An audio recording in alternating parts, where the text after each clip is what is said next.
जरंडी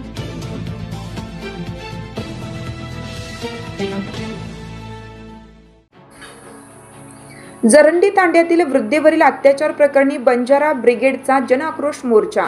सोयगाव प्रतिनिधी दत्तात्रय काटोले.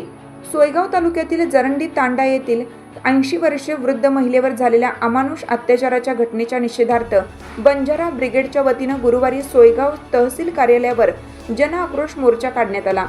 या मोर्चात सकल बंजारा समाजासह हिंदू समाजातील नागरिक मोठ्या संख्येने सहभागी झाले होते.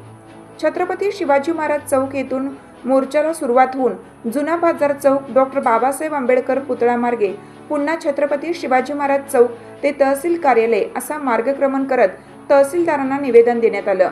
या मोर्चाचे नेतृत्व बंजारा ब्रिगेडचे राष्ट्रीय अध्यक्ष रविकांत राठोड यांनी केलं. आंदोलकांनी आरोपी रमजान शेख व त्याच्या सहकाऱ्यांवर कठोर कारवाई करण्याची मागणी करत तहसीलदारांमार्फत राज्याचे मुख्यमंत्री व गृहमंत्री देवेंद्र फडणवीस यांना निवेदन पाठवलं.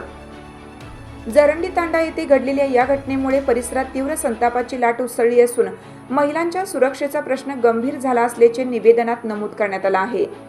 या प्रकरणाची सखोल चौकशी करून आरोपींना तात्काळ अटक करण्यात यावी व हे प्रकरण फास्ट ट्रॅक न्यायालयात चालवण्यात यावं अशी मागणी आंदोलकांनी केली. तसेच या प्रकरणात शासकीय वकील म्हणून उज्ज्वल निकम यांची नियुक्ती करण्यात यावी अशीही मागणी करण्यात आली.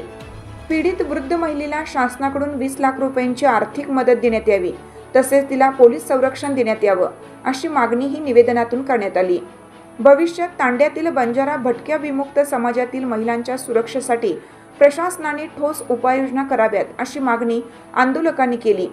दरम्यान 2017 मध्ये सोयगाव तालुक्यातील हनुमंतखेडा तांडा येथे घडलेल्या घटनेची पुन्हा चौकशी करण्यात यावी व दोन्ही घटनांमागील कारणांचा शोध घेऊन दोषींवर कठोर कारवाई करावी अशी मागणीही बंजारा ब्रिगेडच्या वतीनं करण्यात आली. मोर्चाच्या पार्श्वभूमीवर मोठा पोलीस बंदोबस्त ठेवण्यात आला होता. सोयगाव, फरदापूर व अजिंठा येथील पोलीस कर्मचारी तसेच गृहरक्षक दलाचे जवान बंदोबस्तासाठी तैनात होते. शासनाने या गंभीर प्रकरणाची तातडीने दखल घेऊन पीडितेला न्याय द्यावा, अन्यथा राज्यभर तीव्र आंदोलन छेडण्यात येईल असा इशारा संघटनेच्या वतीनं देण्यात आला.